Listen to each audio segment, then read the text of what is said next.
وہ تھا کعبۃ اللہ، اللہ کا گھر بیت اللہ۔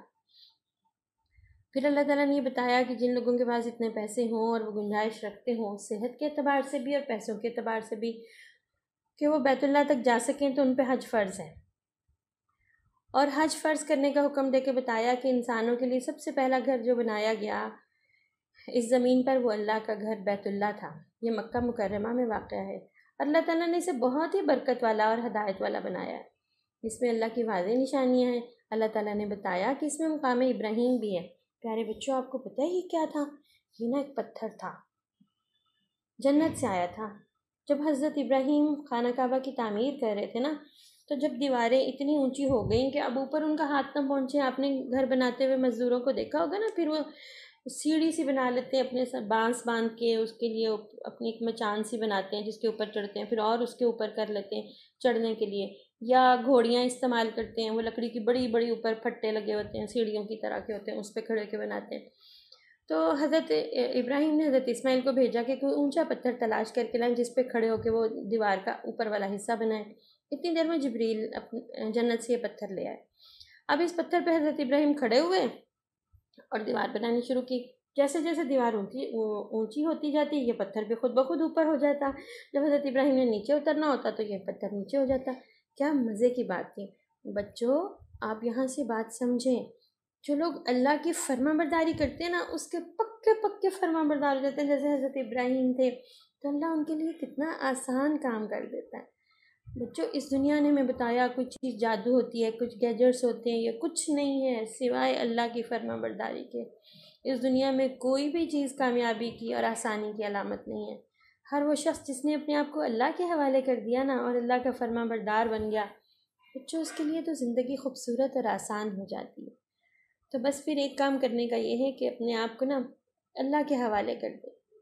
پھر اللہ نے یہ بتایا کہ جو کعبہ اللہ کا گھر ہے نا، یہ امن کی علامت ہے، جو بھی اس میں داخل ہو گیا اسے امن دے دیا جاتا ہے۔ اچھا، اس کے بعد ہم یہ اللہ تعالیٰ کہتے ہیں وَاعْتَصِمُوا بِحَبْلِ اللَّهِ جَمِيعًا، سب کے سب مل کے نا اللہ کی رسی کو مضبوطی سے پکڑ لو۔ اب اللہ کی رسی کو مضبوطی سے پکڑنے کا مطلب کیا ہے کہ فرقوں میں، الگ الگ گروہوں میں نہ بٹو، یہ میرا فرقہ، یہ آپ کا فرقہ، یہ میرا گروپ، یہ آپ کا گروپ، یہ میری پارٹی، آپ کی پارٹی، اس کی بجائے اللہ کی پارٹی بن جاؤ۔ سب کے سب اللہ کا دیا ہوا دین جو ہے نا، قرآن پاک، اس کو مضبوطی سے پکڑ لو، جو کچھ اس میں لکھا ہوا ہے اس پہ عمل کر لو، تو مضبوط بھی ہو جاؤ گے، اتفاق سے رہو گے تو دنیا بھی ڈرے گی۔ اور آپ کو پتہ ہے کہ جب ہم اللہ کی رسی کو یعنی قرآن پاک کو مضبوطی سے تھام لیں گے تو ہم ایک امت بن جائیں گے، امت مسلمہ۔ اور یہاں پھر اللہ تعالیٰ ہمیں بتاتے ہیں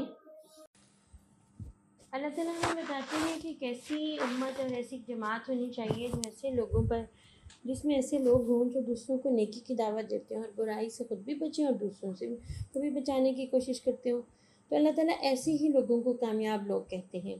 پھر اللہ تعالیٰ ہمیں بتاتے ہیں کہ قیامت کے دن جو کافر ہوں گے نا، ان کے چہرے کالے سیاہ ہوں گے۔ بھلا کیوں؟ نافرمانی کی وجہ سے ان کے چہروں پر گناہوں کی کالک ہوگی، جبکہ جو اللہ کے فرما بردار لوگ ہوں گے نا، ان کے چہرے روشن اور چمکدار ہوں گے۔ ہم میں سے ہر ایک کا دل چاہتا ہے کہ اس کا چہرہ نا روشن ہو، گورا ہو، گلو ہو، اس کے اوپر چمک ہو۔ تو پیارے بچوں، جو چمک اور جو گلو اللہ کی فرما برداری سے آتی ہے نا، وہ فیئر اینڈ لولی سے نہیں آتی۔ جو اللہ کی ہر بات مانتے ہیں اور اس کی ماننے کی کوشش کرتے ہیں، اللہ تعالیٰ کہتے ہیں وہ میری رحمت میں ہوں گے، میری رحمت میں جس میں وہ ہمیشہ ہمیشہ رہیں گے۔ تو یہ کتنی بڑی کامیابی ہے، اور یہ کس چیز کا صلہ ہے؟ اللہ کی بات ماننے کا۔ تو چلیں پھر ہمارے کرنے کا کام کیا ہوا کہ ہم ابھی سے ارادہ کر لیں کہ ہم اللہ کی پارٹی بنیں گے، امت بنیں گے، امت۔ اللہ نے اللہ کی نبی صلی اللہ علیہ وسلم کی پارٹی کا نام کیا رکھا ہے؟ امت مسلمہ۔ میں اور آپ اللہ کی نبی کے امتی ہیں۔ تو جو امتی ہوتے ہیں نا، وہ اپنی پہچان اپنے سینے پہ نا فرما برداری کا تمغہ اور بیج لگا کے رکھتے ہیں۔ ہر وہ کام کریں گے جو اللہ کے نبی نے کر کے دکھایا، جیسے کر کے دکھایا۔ انشاءاللہ نیکی کریں گے، نیکی کرنے کی دعوت دیں گے، برائی سے بچیں گے اور برائی سے بچانے کی دوسروں کو بھی کوشش کریں گے، ٹھیک ہے نا؟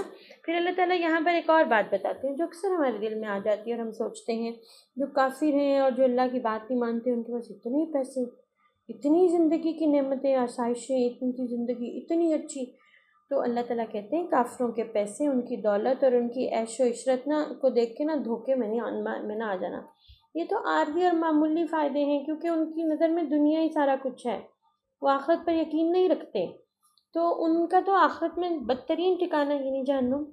اور جو اللہ سے ڈریں گے وہ اس دنیا میں بے شک ان کے پاس تھوڑی چیزیں ہوں، تھوڑی نعمتیں ہوں، اپنا گھر ہو یا نہ ہو، کھانے کے لیے بہت اچھا ملے یا نہ ملے، یا کبھی ملے اور کبھی نہ ملے، لیکن وہ اللہ کی فرما برداری کو ہی اپنی زندگی کا اصل مقصد بنا لینا، اللہ کو خوش کرنا۔ تو اللہ کہتا ہے ایسی خوبصورت جنت جس میں نہریں ہیں، باغات ہیں، بہترین مہمان نوازی کریں گے اللہ تعالیٰ ان لوگوں کی۔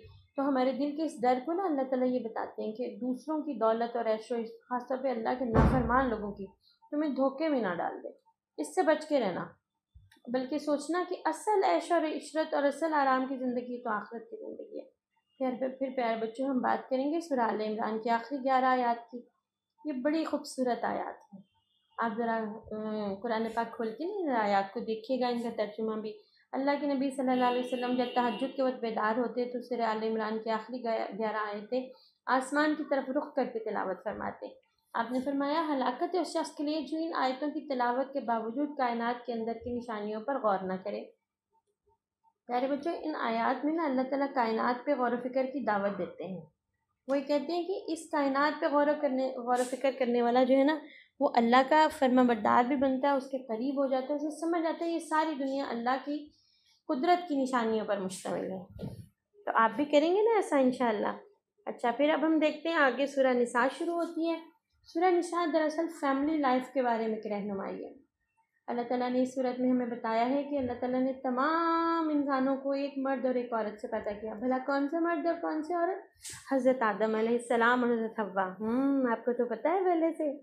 اس کے بعد دیکھیں جب دو لوگ ملتے ہیں تو ایک خاندان بنتا ہے، پھر آگے اللہ تعالیٰ انہیں بچے دیتا ہے، پھر ان کے بچے ہوتے ہیں، پھر وہ نانا نانی دادا دادی بن جاتے ہیں، تو فیملی بن جاتی ہے پوری۔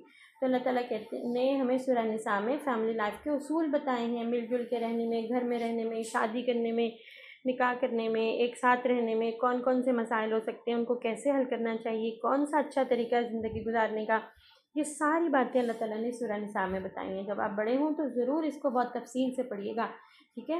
اسی صورت میں اللہ تعالیٰ نے ہمیں وراثت کے قوانین بھی دیے ہیں۔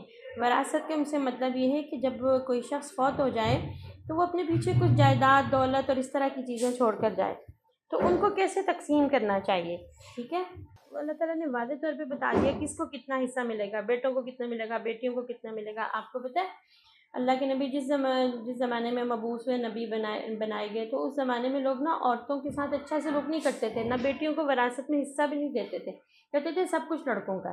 تو اسلام نے اس والی چیز کو بھی ختم کیا اور عورتوں کو بھی قوانین اس میں حصہ دیا۔